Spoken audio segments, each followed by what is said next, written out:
The story of the Amityville Horror begins not with ghosts, but with a crime so brutal that it carved a permanent scar into the quiet suburban streets of Long Island.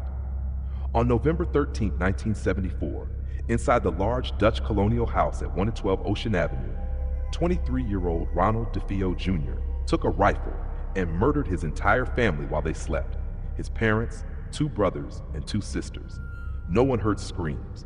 No neighbors reported disturbances. The mystery of how 6 people were killed without a single sign of struggle would become the first chilling layer in a story that would soon terrify the world. The house stood silently afterward, beautiful yet hollow, while the tragedies within its walls waited for the next family to arrive. 1 year later, George and Kathy Lutz walked into the home with their 3 children, hoping for a fresh start.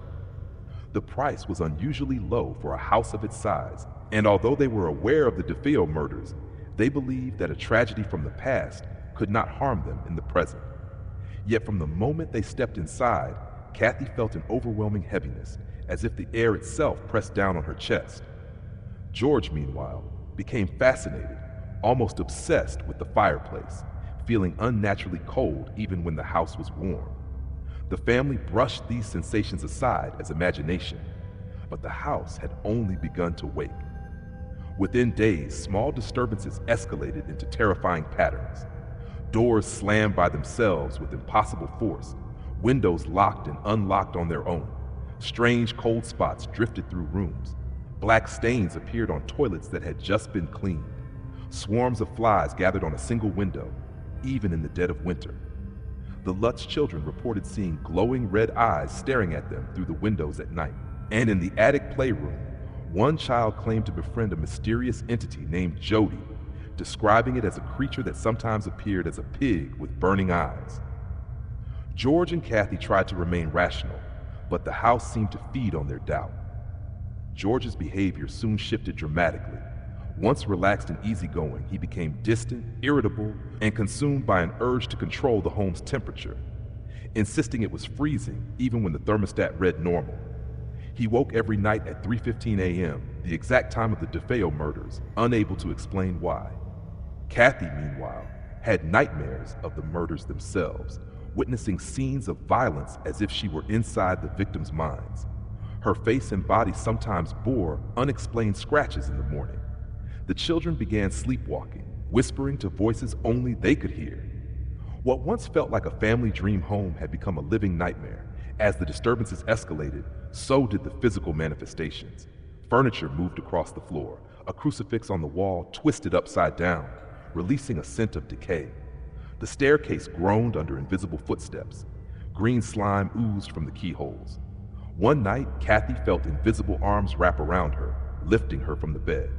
Another time, George saw a dark shadow pacing the hallway, its movements deliberate and human-like. The family dog growled at empty corners, refusing to enter certain rooms. Each day, the house grew more hostile, as if the walls themselves were closing in. Desperate, the Lutzes sought help from a priest, Father Ray. The moment he attempted to bless the home, a deep, resonant voice echoed through the room: "Get out!" The priest fled in fear, later suffering blisters on his hands and high fever without medical explanation. He warned the Lutzes not to sleep in the upstairs rooms, but the house did not relent. Activity intensified around George, who believed he was going insane. He grew fixated on chopping wood, trimming his beard into a shape resembling Ronald DeFeo Jr., and staring into the fire as if under a trance. Whatever haunted 112 Ocean Avenue was no longer simply frightening, it was transformative. Kathy, terrified for her family, turned to research and discovered that the property may have been built on land once used by the Shinnecock tribe to isolate the sick and dying, an area believed to house restless spirits. The basement, she learned, contained a hidden room painted blood red, with no records of its construction. The dog refused to enter it. George felt physically ill whenever he approached it. Theories multiplied: residual trauma from the murders, demonic presence, or something older, something bound to the land itself. The deeper they looked, the darker the history became. After 28 days of relentless terror, the final night became the breaking point. Doors ripped from hinges. The children screamed without waking. Shadowy figures moved through hallways. Kathy claimed her face transformed into that of an old woman in the mirror, wrinkled and sunken. George was nearly drawn toward the boathouse by an unseen force. The temperature plunged. The house shook violently. Whatever lived in that home had made its intentions clear. The Lutz family was not welcome. Before dawn, they fled, leaving all their belongings behind, never to return. When investigators later entered the home, they reported overwhelming sensations of dread. Some saw shadows dart across rooms. Others heard footsteps behind them. Ed and Lorraine Warren visited soon after. Lorraine claimed she felt a presence of pure evil, a darkness unlike anything she had encountered before. Photographs taken during the investigation later revealed what appeared to be a young boy with glowing eyes peeking from a bedroom doorway, a room known to be empty at the time. Skeptics argued tricks of light, while believers saw undeniable proof of what lurked inside.